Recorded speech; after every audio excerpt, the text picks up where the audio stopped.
Salut YouTube, c'est Ferno et aujourd'hui on se retrouve pour un nouvel épisode des Explorateurs modernes. Au programme aujourd'hui, la visite d'un petit abri caverne, de guerre bien évidemment, typique des régions du Grand Est. Avant que la vidéo ne commence, je tiens à rappeler que ni moi ni les autres personnes présentes dans cette vidéo ne sont des professionnels ni de l'histoire ni de l'architecture de guerre. Donc il se peut que certaines informations soient erronées, si c'est le cas, je vous invite à en faire part dans les commentaires.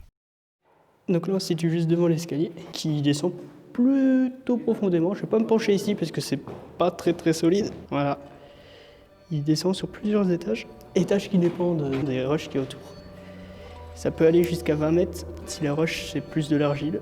Bah en fait, justement, il y a de la place pour qu'il y ait un monte-charge ici, sauf qu'ils n'ont jamais installé de monte-charge, ils ont installé que des systèmes de rails. Normalement, ils devaient installer des monte-charges, mais ils l'ont jamais fait. Ils ont préféré remplacer par autre chose de moins coûteux. Vous l'aurez sans doute remarqué, mais les cages d'escalier sont plutôt larges. Non seulement elles étaient prévues pour qu'un monte-charge puisse pouvoir passer au milieu, mais si vous avez vraiment fait attention, vous remarquerez aussi que les marches en elles-mêmes sont vraiment larges comparées à d'autres bunkers qu'on a pu visiter. Et ce n'est pas pour rien, car en effet, elles ont été pensées pour qu'un brancard puisse s'y mouvoir sans souci, ce qui facilite bien évidemment le transport des blessés. Ça m'a l'air d'être des chiottes. Oui, c'est même des toilettes.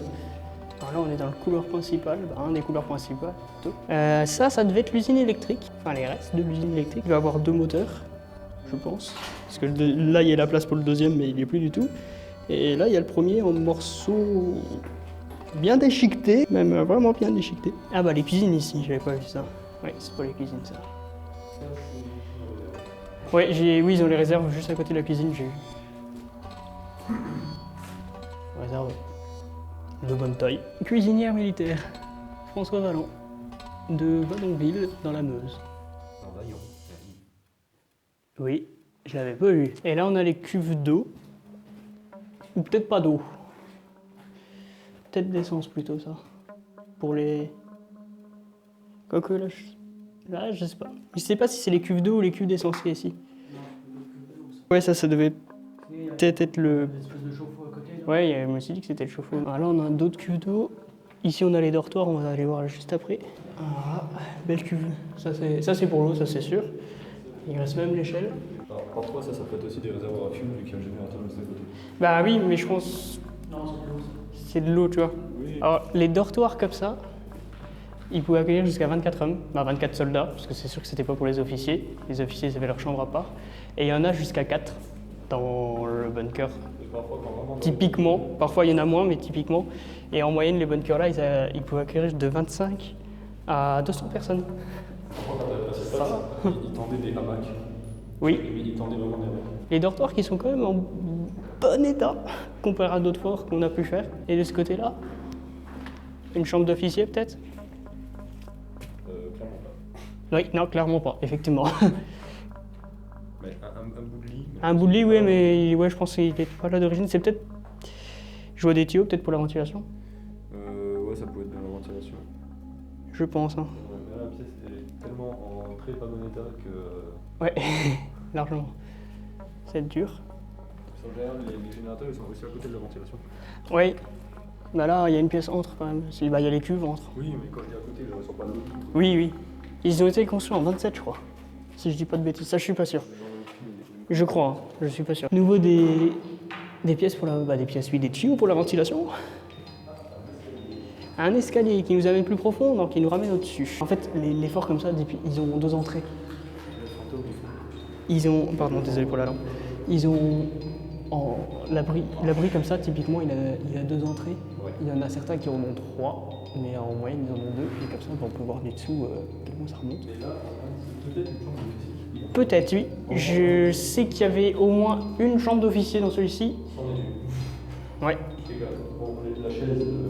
Oui, la chaise pas très bon état. Le lit, bon ça va. Le lit ça va. La petite table. Ouais, une belle chambre d'officier. Ouais, avec une peinture. Ouais, un peu plus rouge. Mais je crois qu'il y en a au moins une deuxième. D'ailleurs, en parlant des réserves qu'on avait vues tout à l'heure, ils pouvaient tenir avec les réserves 4 jours normalement. Bah, ils avaient de quoi faire des réserves pour 4 jours. Et là, qu'est-ce que tu nous as vu? Il faut être ingénieur pour le faire marcher.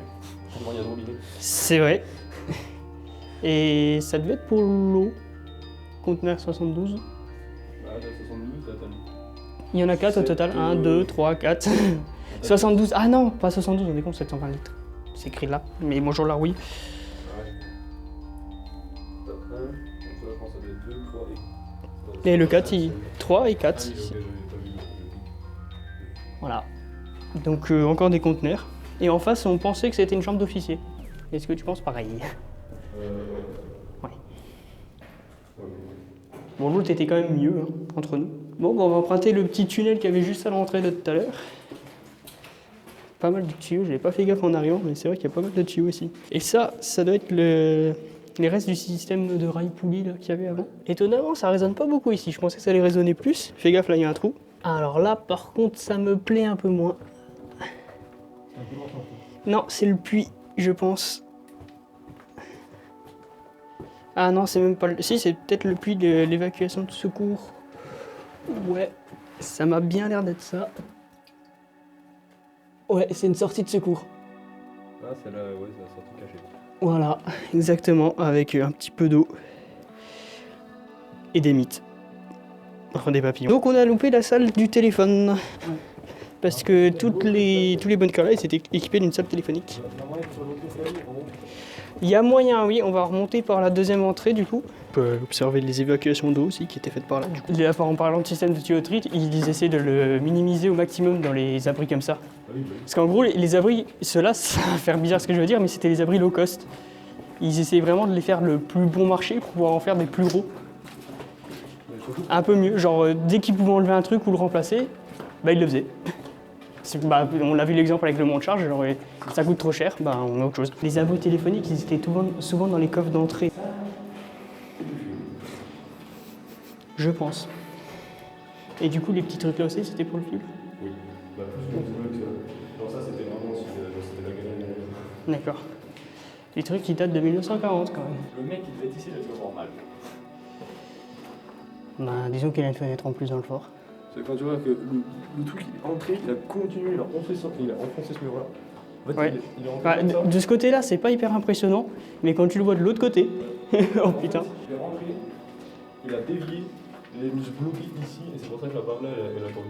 En fait, Sûrement, ouais. en rentrant dans le mur-là, il a dévié, il est rentré comme ça en fait. Par contre, ici, je trouve juste bizarre qu'il n'y ait pas le système de rail, alors qu'il y est de l'autre côté. Bah, parce que ça coûtait cher. Et que en fait, quand Oui, c'est vrai. En fait, ils se sont dit il y a plus un risque d'attaque par l'autre côté. Donc on va mettre le système de rapprochement de munitions de l'autre côté. Oui, oui. C'est pas faux. C'est fou quand tu vois le système de ventilation, comment il passe dans les grosses dalles. Jusqu'en bas, puis on va dans la fenêtre. Ah oui, en fait, les réseaux du téléphone, ils sont juste là dans le chambre d'officier. Voilà. Il n'y a plus trop le téléphone. Oui, quand j'ai vu ça, je me suis dit, t'as vraiment le... On l'a pas remarqué, mais puis c'est dommage qu'il n'y soit plus. Parce que... T'as les appareils radio sur la table, normalement. Oui. En fait, ouais, ça c'est un petit coffre-fort, parce que tu vois la table. Il y a une grosse attache là, Ouais. et là. Et la table est ronde sur le côté. Ouais. C'était aussi deux attaches avec des loquets que tu venais mettre en force en fait dessus. Je crois que là, t'as un morceau qui traîne par ici. Ah oui, oui, je vois, ouais, d'accord. Alors ça c'était en général, c'était le coffre-fort. En général, je pense, ici tu devais avoir l'officier. Donc tu penses qu'il y avait un lit ici aussi? Genre là, possiblement? Non, Non, ça, ça c'est c'était une plus la table, ouais. Ouais, ça c'est une table. Ce que je vois pas du coup, c'est qu'il aurait pu mettre le lit. Après, ça peut être aussi, parfois, c'est aussi en soi la même pièce en fait. Genre l'officier occupe les deux pièces. Oui, plutôt, je pense, oui. Là, il avait son lit et une table pour les communications. Ça, c'était quoi? Ça, c'est une résistance. C'est un genre de... Une résistance? C'est tout ça le truc là? Ouais, c'est un genre de super-héros physique. D'accord. Avant ça, à l'époque, hein, c'était un peu environ. On construit ici, tu dis qu'on construit en 27. Normalement, oui. Je suis pas sûr, mais c'était autour de ça. Genre en 27, c'était pas les fusibles d'aujourd'hui. Oui. Un peu comme ça. Oui, tu m'étonnes. Voilà qui sera tout pour cette vidéo. J'espère qu'elle vous aura plu. Si c'est le cas, n'hésitez pas à me le faire savoir. Sur ce, je vous laisse et on se revoit dans le prochain épisode.